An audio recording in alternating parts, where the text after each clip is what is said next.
બાદ આગળ હિન્ડાલ્કો માટે અર્પણ, આમ તો મેટલ તમે મેન્શન પણ કર્યું, અત્યારે એક વોલ્યુમ બેઝડ એક્શન બતાવી રહ્યું છે. રિલાયન્સમાં પણ વોલ્યુમ છે, હિન્ડાલ્કો પણ અત્યારે લગભગ 1.25% આસપાસથી મજબૂતી સાથે અને વોલ્યુમ બેઝડ બાઇંગ સ્ટોક પર અત્યારે આપણે જોઈ રહ્યા છે. કઈ રીતે સલાહ રહેશે ચાર્ટ્સ પર?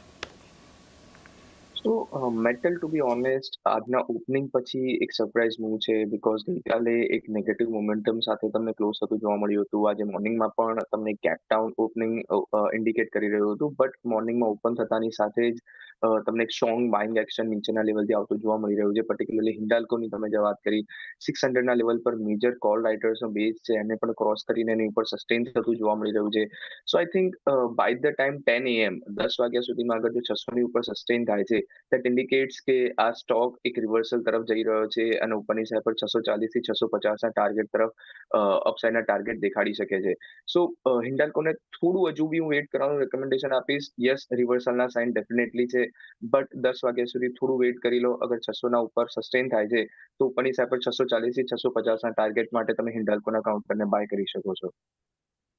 10 વાગ્યા સુધી થોડીક હજુ લેવલ્સ માટે રાખી શકો છો, ખાસ કરીને હિન્ડાલ્કો માટે. અન્ય સ્ટોક જે અમુક અત્યારે નિફ્ટીમાં ઘટી રહ્યા છે, એમાંથી એક પાવર ગ્રીડ માટે કુશલ વ્યૂ લઈએ. 1.25% આસપાસનો એક પ્રેશર, 264ના અત્યારે ડેઝ લો બનાવ્યા છે પાવર ગ્રીડે. કઈ રીતે સલાહ રહેશે તમારી?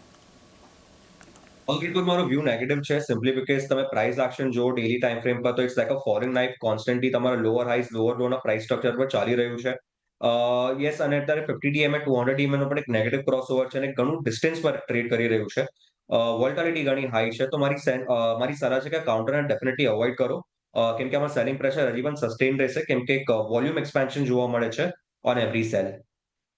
ઓકે, તો એક વ્યૂ પાવર ગ્રીડના કાઉન્ટર પર એક બનતો જોઈ રહ્યા છે. મયુરેશજી, આયશર મોટર્સ, કારણ કે અત્યારે નિફ્ટીમાં સૌથી વધારે આ કાઉન્ટર ઘટી રહ્યું છે, લગભગ 6.5% આસપાસનું દબાણ સ્ટોક પર અત્યારે બતાવી રહ્યું છે. નંબર્સ છે આજે, નેટ પ્રોફિટમાં 17% આસપાસ ઉછાળો છે, રેવન્યુ વધી છે કંપનીની, માર્જિન્સમાં થોડો ઘટાડો જોઈ રહ્યા છે, પરંતુ તમે કઈ રીતે ફંડામેન્ટલ્સ જોઈ રહ્યા છો આયશર motors? Is reacting more to margin performance. Biju kahin nahi, and that is what I think the whole street is focused across sectors.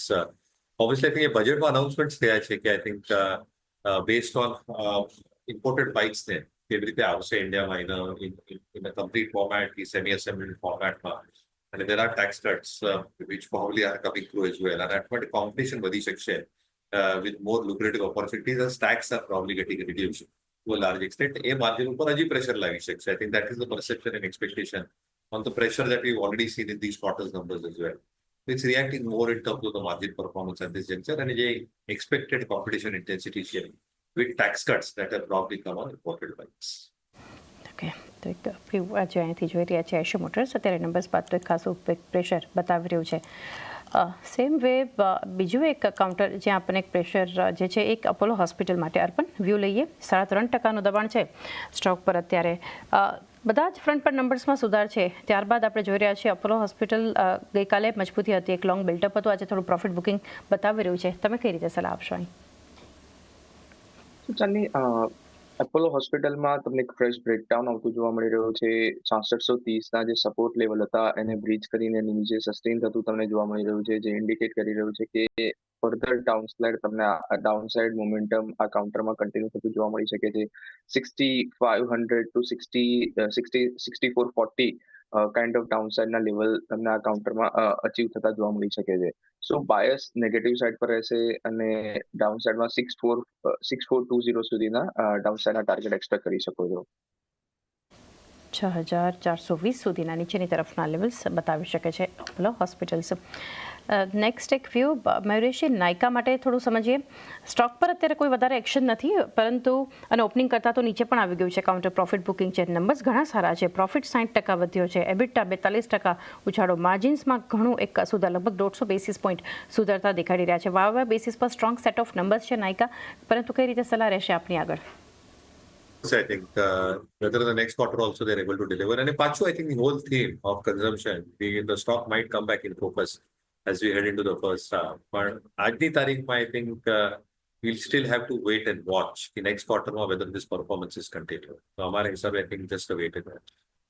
Watch જે આ નંબર્સ જે સ્ટ્રોંગ છે આવનારા ક્વાર્ટર્સમાં એક ડિલિવર કંપની સેમ પરફોર્મન્સ રાખી શકે છે કે કેમ? કુશલ, અદાની એન્ટરપ્રાઇઝિસ જુઓ અત્યારે જે છે ઓપનિંગ કરતાં ઘણો મજબૂત, એટલે ડેઝ લોના ઓલમોસ્ટ લેવલ હતા, અત્યારે મજબૂતી તરફ આગળ. નિફ્ટી એમાં સૌથી વધારે ગેઇનિંગ કાઉન્ટર છે, લગભગ 2.5% એક મજબૂતી સાથે અદાની એન્ટરપ્રાઇઝિસ. તમારી વ્યૂ કઈ રીતે રહેશે આના પર? પર અત્યારે મારો વ્યૂ ન્યુટ્રલ છે, સિમ્પલી બીકોઝ સ્ટોક અત્યારે એક બ્રોડર રેન્જમાં સાઇડવે ટ્રેન્ડમાં ટ્રેન્ડ કરી રહ્યું છે અને it's trying to garner bullish trend. 50 DMA નો જે ઓવરહેડ રેઝિસ્ટન્સ છે 2409 ની આસપાસ, તો ત્યાં આગળ અપસાઇડ અત્યારે કેપ રહેશે. તો મારી સલાહ છે કે એકવાર 50 DMA on a closing basis cross કરવા દો, તો પછી એક પોઝિટિવ રિવર્સલ આપણે અહીંયાથી કન્ફર્મેશન આવશે. અન્ટિલ એના કાઉન્ટરને અવોઇડ કરો. ઓકે, હાલ તો એક વ્યૂ અવોઇડ માટે અદાની એન્ટરપ્રાઇઝિસ પર. મારુતિમાં પણ એક મજબૂતી છે, પણ 0.5% ઉપર છે સ્ટોક. અત્યારે ઓલમોસ્ટ આપણે જોઈ રહ્યા છીએ ડેઝ હાઈ પર ટ્રેડ થઈ રહ્યું છે મારુતિ સુઝુકી. કઈ રીતે વ્યૂ રહેશે ચાર્ટ્સ પર? So Maruti among the auto pack એક સ્ટ્રોંગ અપટેક મોમેન્ટમ અત્યારે દેખાડી રહ્યો છે. પ્લસ જે રિસેન્ટ એનો ટ્રેન્ડ જે છે હાયર ટોપ હાયર બોટમ ફોર્મેશનનો ટ્રેન્ડ છે, એ પછી રિસેન્ટલી 12,200 ના લેવલથી 13,350 સુધીના તમને અપટેક મોમેન્ટમ આવતા જોવા મળ્યા હતા, અને આફ્ટર દેટ એક કોન્સોલિડેશન ફેઝમાં હતો. આઈ થિંક હજુ પણ આમ ઓવરઓલ જે બ્રોડર ટ્રેન્ડ જે છે આ કાઉન્ટરનો એ અપસાઇડ પર છે, અને કરંટ લેવલથી એક ફર્ધર એક ફ્રેશ જે સ્વિંગ હાઈ તરફ તમને ટ્રેડ થતો જોવા મળી શકે છે. 13,450 સુધીના હાઈસ તમને બનાવતા જોવા મળી શકે છે. સો બાયસ પોઝિટિવ સાઇડ પર રહેશે આ કાઉન્ટર માટે, અને ઉપરની સાઈડ પર 13,450 સુધીના અપસાઇડના ટાર્ગેટ એક્સપેક્ટ કરી શકો છો. 13,450 આસપાસના એક લેવલ્સ દેખાઈ શકે છે પોઝિટિવ બાયસ મારુતિ સુઝુકી પર.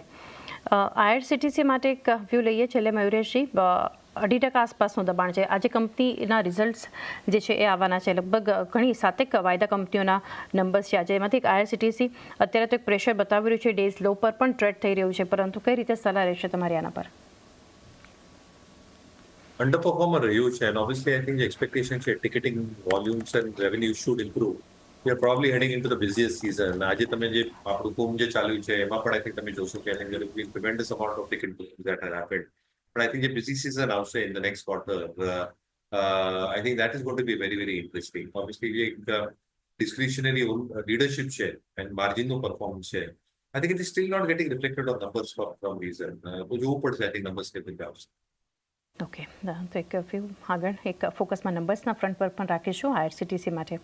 કુશલ, છેલ્લે આપની પાસેથી આઈટીમાંથી થોડો એક વ્યૂ લઈએ. અત્યારે જુઓ ઇન્ફોસિસ ગેઇનિંગ કાઉન્ટર્સમાં 0.5% ઉપર છે. HCL ટેક ખરીદારી, વિપ્રો એક મજબૂતી આપણને બતાવી રહ્યું છે. તો અત્યારે લાર્જ કેપ કે મિડ કેપમાંથી કોઈ એન્ટ્રી માટેની ઓપોર્ચ્યુનિટી આઈટીમાંથી જોઈ રહ્યા છો કુશલ? ઇન્ડેક્સ તમે જો તો એક ઓલમોસ્ટ સાઇડવે કન્સોલિડેશન ફેઝમાં છે, અને એ સામે વિપ્રોનું જે કાઉન્ટર છે એક પોઝિટિવ ડાયવર્જન્સ દેખાડે છે as compare to Nifty and Nifty IT both. તો મને લાગે છે આ કાઉન્ટરમાં સ્ટ્રેન્થ જે છે એ વધારે છે, અને અત્યારે એક ટાઈટ પ્રાઇસ એક્શન ફોર્મ થાય છે બિફોર ધ બ્રેકઆઉટ નિયર 322. તો રિસ્ક રિવોર્ડ આમાં ઘણો ફેવરેબલ છે. તમારી સલાહ છે Wipro as counter from IT એક મને લાગે છે એક સ્ટ્રેન્થ શોકેસ કરશે. તો આ કાઉન્ટરને ખરીદારી કરી શકો છો from the current market price. Stop loss આવે છે 310 નો, અને અપસાઇડમાં મારો પહેલો ટાર્ગેટ આવે છે 338 નો, ફોલોડ બાય 345. ઓકે, તો એક વ્યૂ જે આપણે જોઈ રહ્યા છીએ ખાસ કરીને અહીંયાથી ઓવરઓલ આઈટી માટે, અને એક ખાસ કરીને એક વ્યૂ વિપ્રો સ્ટોક સ્પેસિફિક. તો એ સાથે રજા લેવાનું